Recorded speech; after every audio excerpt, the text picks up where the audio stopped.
बताओ फैज़ का दरिया शारिफ आप ही तो गए मेरे मुर्शिद मेरे आका शारिफ आप। हुआ क्या कि वो फिर 2 दिन के बाद जब गया तो मुझसे कहने लगे मेरे पास आओ कमरे में, हुजरे में होते थे तो वो हुजरे में बुलाया, इधर आओ। सब बोले बाहर जाओ,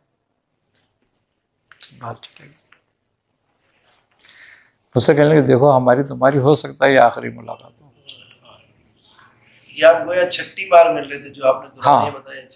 बोले आखिरी मुलाकात हो हमारी तुम्हारी है। मैंने कहा फिर?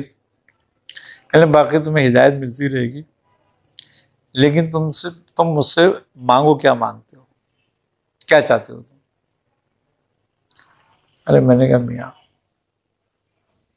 एक ही काम के लिए आए थे, दूसरा कोई काम नहीं था, और वो था कि राह हक दिखा दो, बस अल्लाह का रास्ता दिखा दो। इसलिए मैंने दिखा दिया, मैं अपनी बात से बरी ज़िम्मा हो गया हूँ। आई ना समझ बात? और कुछ चाहते हो तो बताओ। मैंने कहा और कुछ भी नहीं चाहता, बस आपकी नज़रें इनायत रहे,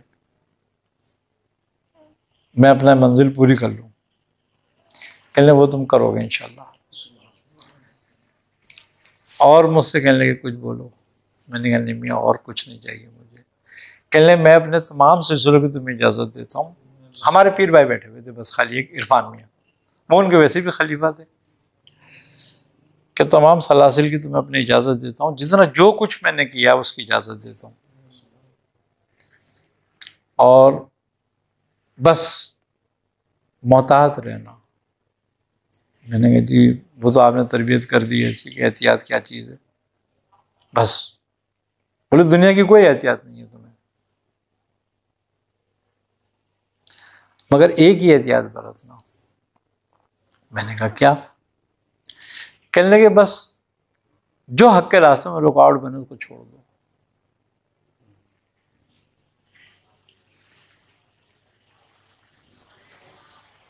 मैंने कहा आपने सबक दिया ही ये वो बात ख़त्म हो गई। तमाम अशगाल वगैरह जो भी कुछ से उन्होंने तालीम की है और बात बताई, बात करी। अब मुझसे फरमाने लगे, वो उससे हमारे पीर भाई से कहने लगे ये मेरी इसके साथ दुआ है कि जब ये मरेगा हर मर्ज की दवा होके मरेगा।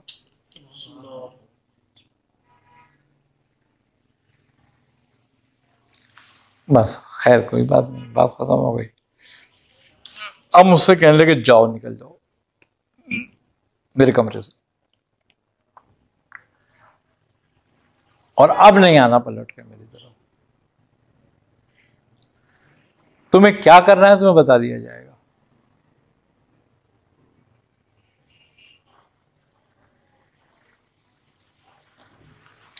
उस दिन के बाद फिर मुलाकात नहीं।